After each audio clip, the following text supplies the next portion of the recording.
Hi, this is Dr. Dave, and today we'll be talking about Stage 3 of the UbD template.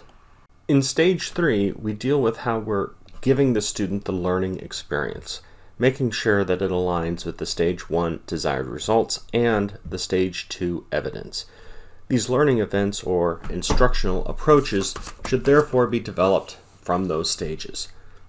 Differing from the standard practice of using what's easiest or most comfortable for the instructor, our instructional approaches should be based on what's most appropriate for the goals, use resources most appropriate for those goals, and be responsive to differences between different learners.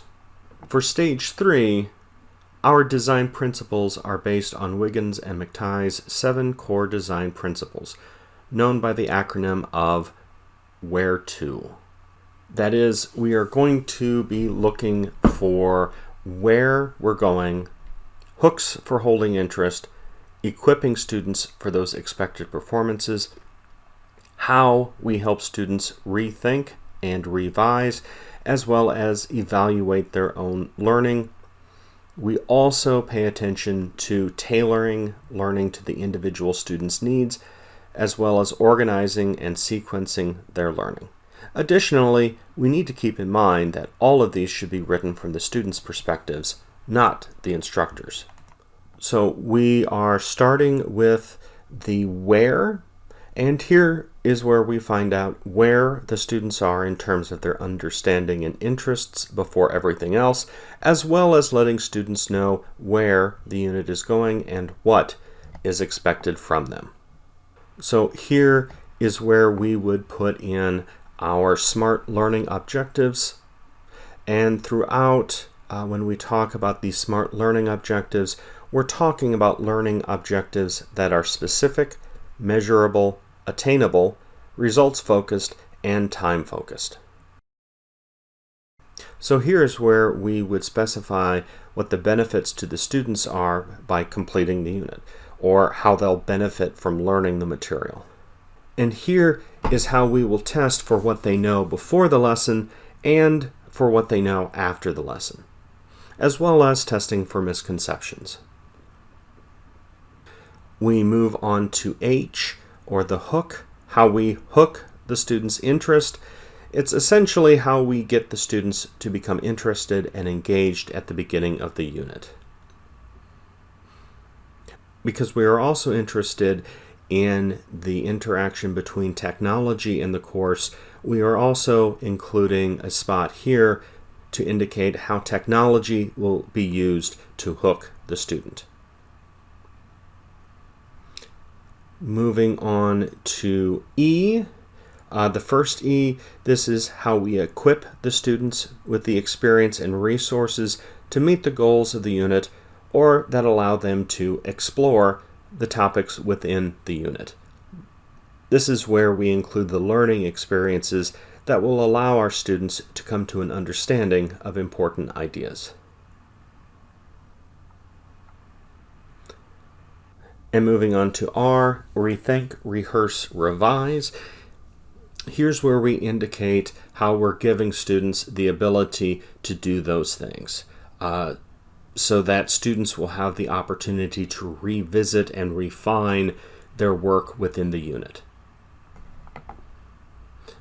We also have a section here for how students will have time to improve their metacognition and self-regulation skills, because we know these are soft skills that are incredibly important.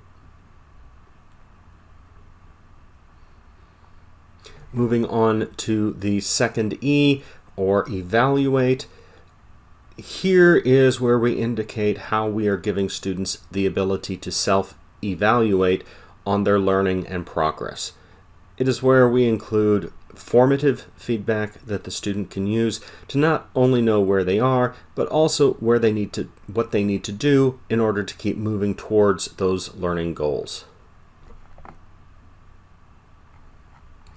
Moving to the T for tailored, here's where we indicate how we can tailor the units to the needs, interests, and styles of the individual students. This could be done in many ways, such as allowing students the choice of topic or the type of format, for a particular presentation. And finally, we have organization. So here we are going to be indicating how the unit will be organized to develop a technologically enhanced learning environment that is learning-centered, authentic, includes creativity, higher order skills, and habits of mind, assessing students' learning, and how it uses technology to analyze student data. So first, we are indicating how the unit will be organized to ensure that the lesson is designed using a variety of learner-centered instructional strategies. Next, we have to indicate how we are organizing the unit to engage the students in local and global interdisciplinary units in which technology will help students assume professional roles, research real-world problems, collaborate with others, and produce products that are meaningful and useful to a wide audience. In essence, how is the unit organized to be authentic? Moving down just a bit, and here we have an entry for how the unit will be organized to have a technology-enhanced learning experience, emphasizing creativity, higher-order thinking skills and processes, and mental habits of mind. These habits of mind are taken from Costa and Kalick, 2008, and refer to the 16 attributes humans display when behaving intelligently.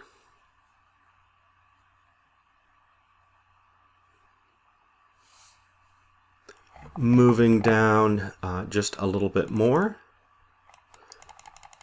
we have a space for how we are going to organize the unit to be able to continually assess students' learning and their technology literacy by applying formative and summative assessments aligned with the content and the student technology standards.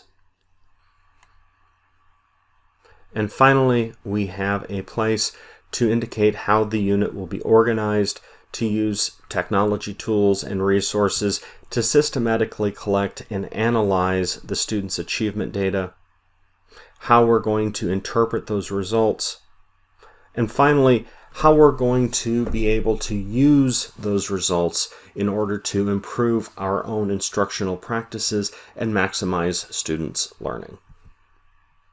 This concludes our review of Stage 3 of the Understanding by Design template. Thanks for watching.